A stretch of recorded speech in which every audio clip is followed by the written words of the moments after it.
Hello and welcome to The Search. I'm Shahei Jurgen. In this lesson, we're going to examine Psalm 78, and we'll begin just by reading the first 4 verses. Psalm 78, a maskil of Asaph, verse 1. My people hear my teaching. Listen to the words of my mouth.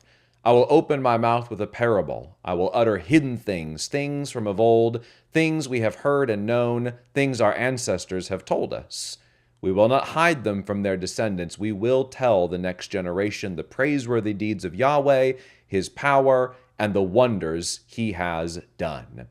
The title of our study is Learning from History, an examination of Psalm 78. Remembering and learning from history is necessary for those who desire not to repeat the mistakes of the past. Anyone who's lived long enough to gain some years in experience can look back at poor decisions made in one's past with regret and a determination not to do it again. Groups of people and even nation states can and should do likewise, so that they're ever learning, growing, and improving. God also wants his people to learn from their history. The Exodus generation disobeyed God when they famously rejected his plan to occupy Canaan. Their faithlessness became the cause of their death in the wilderness. About 40 years later, their descendants were poised to accomplish what they had failed to do. But God wanted the new generation to remember what had happened.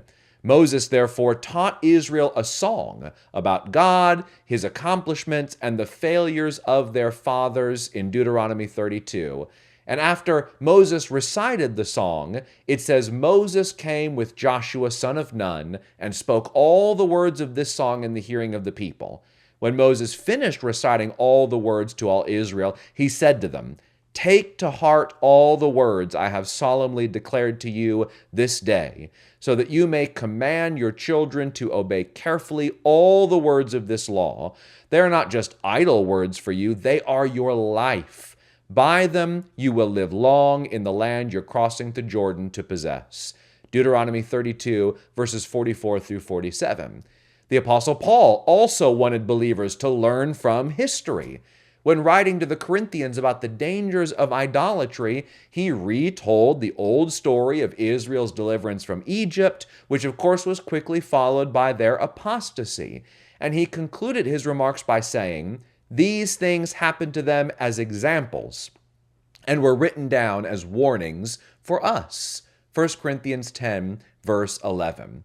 Psalm 78, the psalm that we're studying in this lesson, is like Deuteronomy 32 and 1 Corinthians 10. It's an epic poem about Israel's past and especially the nation's relationship with God, and all the while it emphasizes the vital importance of faithfulness and obedience rather than rebellion and defiance.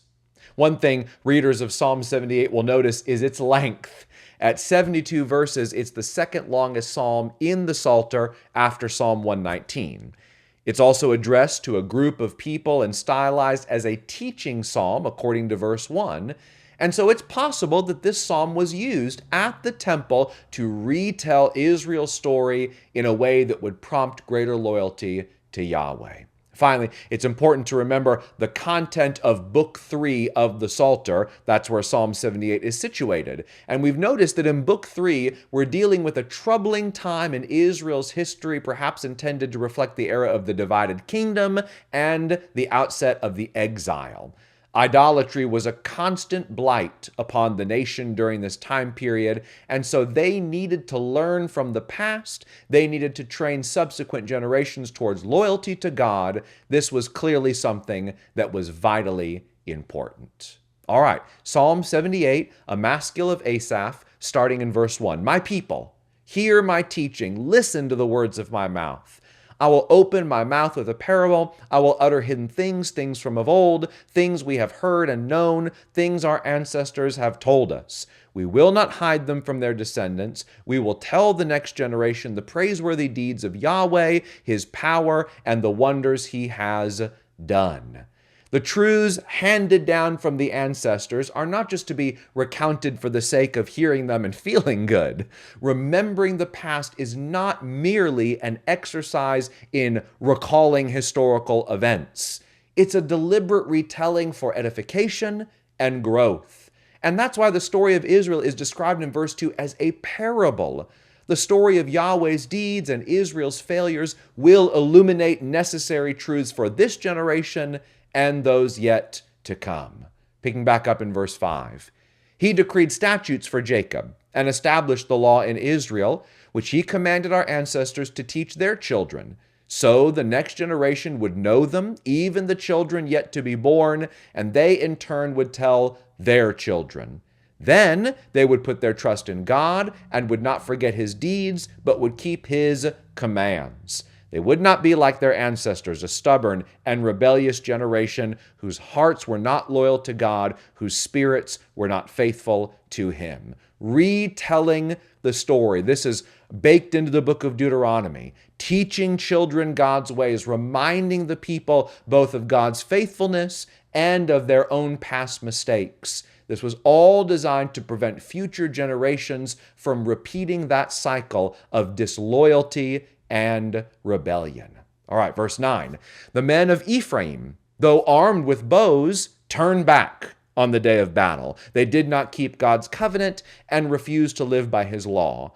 They forgot what he had done, the wonders he had showed them. He did miracles in the sight of their ancestors, in the land of Egypt, in the region of Zoan. He divided the sea and led them through. He made the water stand up like a wall. He guided them with the cloud by day and with light from the fire at night. He split the rocks in the wilderness and gave them water as abundant as the seas. He brought streams out of a rocky crag and made water flow down like rivers. Now, verse 9 especially repudiates northern Israel. We see the mention of Ephraim here, and that was northern Israel's largest and most influential tribe. And so a reference here to the men of Ephraim means northern Israel's leaders and their army, their soldiers. And this is evidence for us that the historical backdrop here is that divided kingdom era and the subsequent destruction of the kingdoms. Even though God had delivered ancient Israel during the Exodus, the Northmen here are rebuked for forsaking God's covenant and refusing his instructions. They had entirely forgotten the God who rescued them way back in the Exodus. So this is a focus on them, and it's couching their failures in the past's failures. Verse 17 resumes the old story. But they continued to sin against him. This is now the people of the Exodus, rebelling in the wilderness against the Most High. They willfully put God to the test by demanding the food they craved. They spoke against God. They said, "Can God really spread a table in the wilderness? True, he struck the rock and water gushed out, streams flowed abundantly, but can he also give us bread? Can he supply meat for his people?" This, of course, refers to Israel's grumbling in the desert, which occurred very shortly after the sea crossing.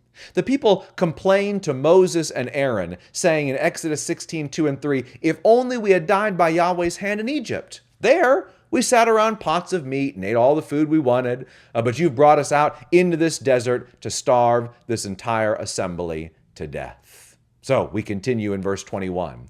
When Yahweh heard them, the complaining, the grumbling, he was furious. His fire broke out against Jacob, and his wrath rose against Israel, for they did not believe in God or trust in his deliverance. Yet he gave a command to the skies above and opened the doors of heaven. He rained down manna for the people to eat. He gave them the grain of heaven. Human beings ate the bread of angels. He sent them all the food they could eat. He let loose the east wind from the heavens, and by his power made the south wind blow. He rained meat down on them like dust, birds like sand on the seashore. He made them come down inside their camp all around their tents. They ate till they were gorged. He had given them what they craved. But before they turned from what they craved, even while the food was still in their mouths, God's anger rose against them. He put to death the sturdiest among them, cutting down the young men of Israel.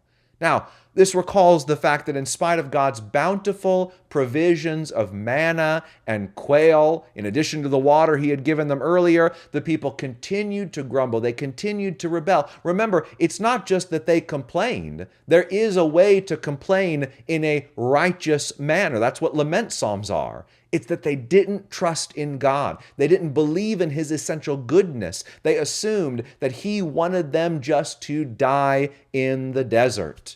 And that faithlessness in their grumbling is what caused God to strike out against them. This continues in verse 32. In spite of all this, they kept on sinning.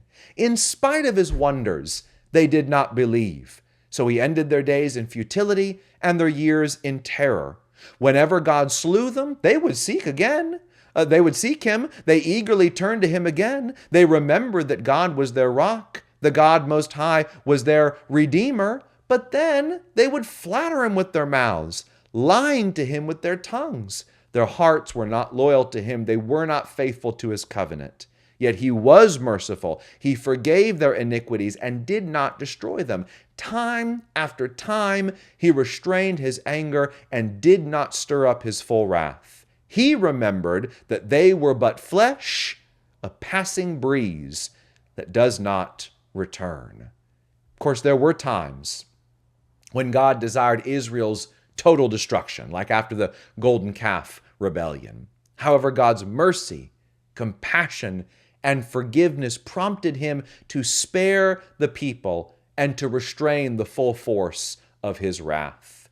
In verse 39, God remembers, even though Israel forgets about God, God remembers the frailty and weakness of the human race. There's a similar line that David wrote in Psalm 103 in verse 14, says that Yahweh knows how we are formed. He remembers that we are dust. God takes our creatureliness into account when he decides how to respond to our sin. And that's why he defaults always to mercy and to grace. Picking back up in verse 40, how often they rebelled against him in the wilderness and grieved him in the wasteland. Again and again, they put God to the test. They vexed the Holy One of Israel. They did not remember his power the day he redeemed them from the oppressor, the day he displayed his signs in Egypt, his wonders in the region of Zoan. He turned their river into blood. They could not drink from their streams. He sent swarms of flies that devoured them and frogs that devastated them. He gave their crops to the grasshopper, their produce to the locust. He destroyed their vines with hail and their sycamore figs with sleet. He gave over their cattle to hail, their livestock to bolts of lightning. He unleashed against them his hot anger, his wrath, indignation, and hostility, a band of destroying angels. He prepared a path for his anger. He did not spare them from death, but gave them over to the plague. He struck down all the firstborn in Egypt, the firstfruits of manhood in the tents of Ham.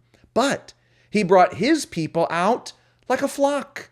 He led them like sheep through the wilderness. He guided them safely, so they were unafraid. But the sea engulfed their enemies. And so he brought them to the border of his holy land, to the hill country his right hand had taken. He drove out the nations before them and allotted their land to them as an inheritance. He settled the tribes of Israel in their homes. Now, why did the people continually rebel against God? Why? Why did they test him again and again? Why did they grieve Yahweh? Verse 42 highlights a theme, a thematic problem that the ancient Israelites had. They did not remember his power. This explanation for the faithlessness of the Israelites is highlighted in many biblical passages, especially passages in the Psalter, which look back to this time period of the Israelite history. They forgot. They forgot about the plagues that they witnessed with their own eyes. They forgot about the sea crossing, which they experienced in their own lives. They forgot about the conquest of Canaan, which they had to forfeit and their descendants inherited. They forgot about their God.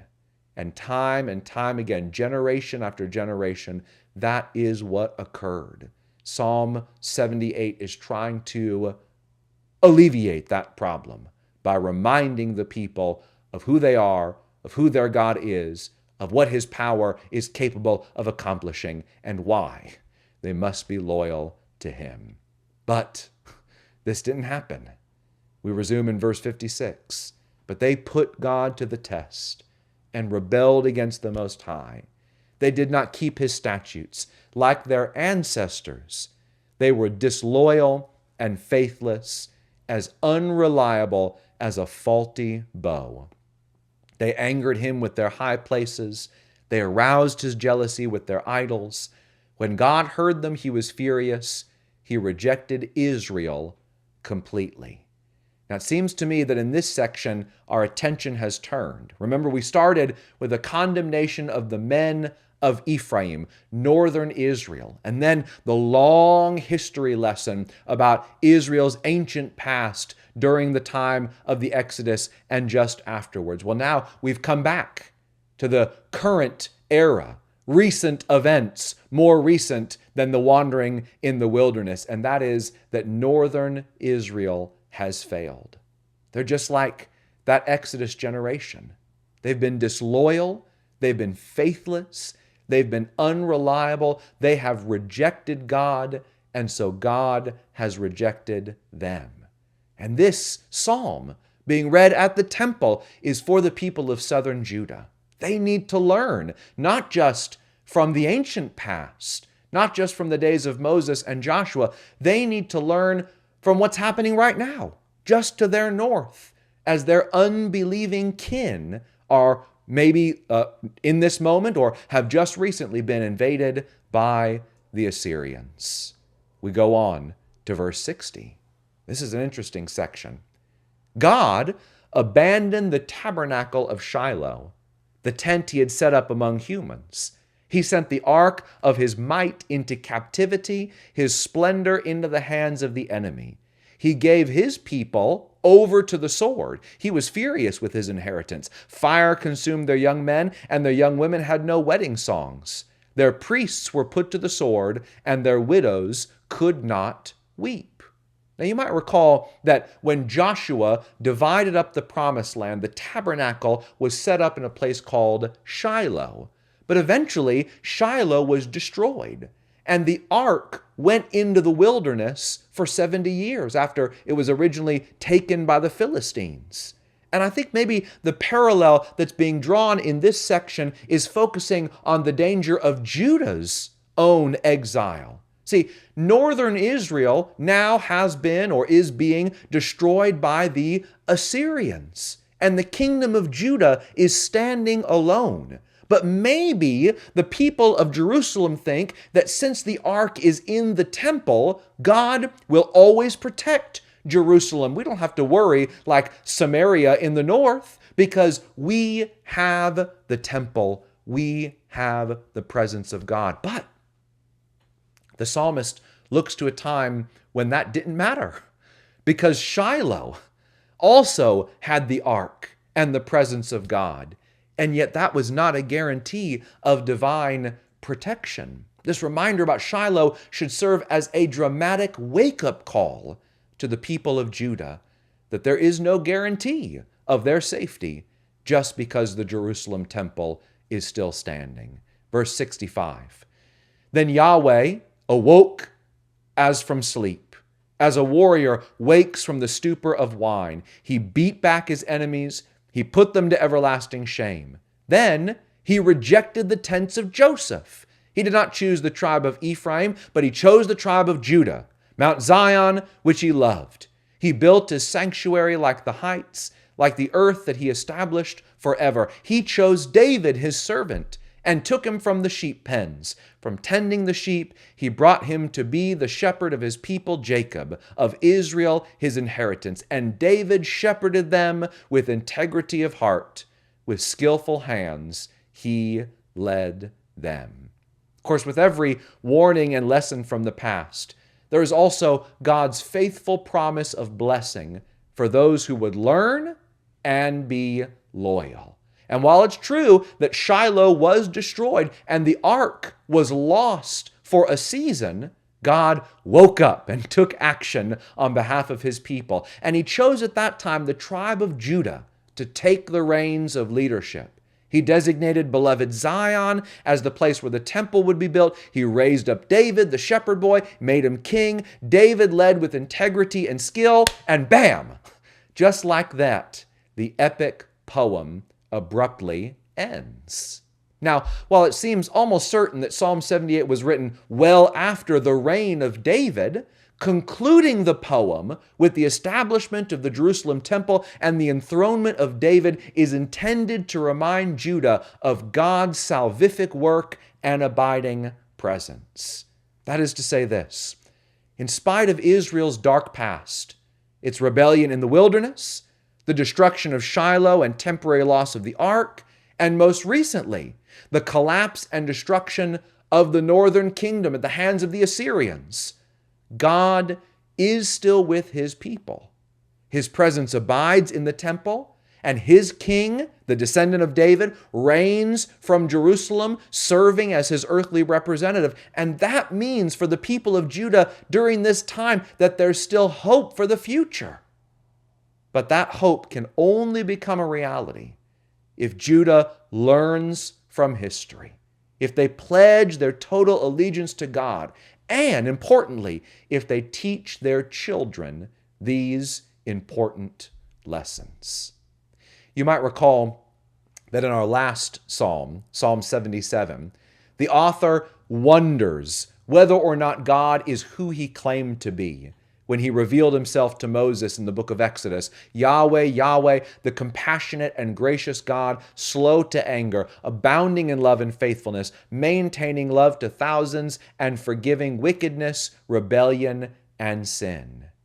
And as the author of Psalm 77 pondered this, he was also pondering the suffering of God's people. And so he asked this series of questions in Psalm 77, verses 7 to 9. Will the Lord reject forever? Will he never show his favor again? Has his unfailing love vanished forever? Has his promise failed at all time? Has God forgotten to be merciful? Has he in anger withheld his compassion? In many ways, Psalm 78 answers these heartfelt questions by observing those many occasions in Israel's past where God forgave his rebellious people and showered them with love and grace. However, both the psalmist and all the people likewise need to understand God's vantage point in their relationship. I mean, like a betrayed and aggrieved husband, God must surely be growing tired of Israel's infidelity. And I think this is such an important point when we are contemplating how to apply the message of Psalm 78 today. God's people share a special relationship with him. And like all relationships, the needs and feelings of both sides need to be considered. And so Tanner observes, we too need to see the relationship from the side of God to understand the lifelong relationship we share with God. And to understand, as this psalm teaches, that God is involved and wrapped up in a very real way in this relationship with us. God is committed. The question is, how committed will we be in return? Will Christians learn from their history of faithlessness and rebellion? Will those hard-learned lessons be diligently passed on to future generations? Remember, it's not just Moses and the Psalter, it's the Apostle Paul who told those Corinthians that these things happened to them as examples and were written down as warnings for us. And so, we say, let all of God's people learn from the mistakes of Israel, the mistakes of Corinth, and even our own sinful pasts. And as we learn from the past, let us rededicate ourselves to faithfulness each and every day. May God grant it. Amen. Thank you so much for joining me in this study of Psalm 78. Come back next time as we continue through the Psalter. God bless.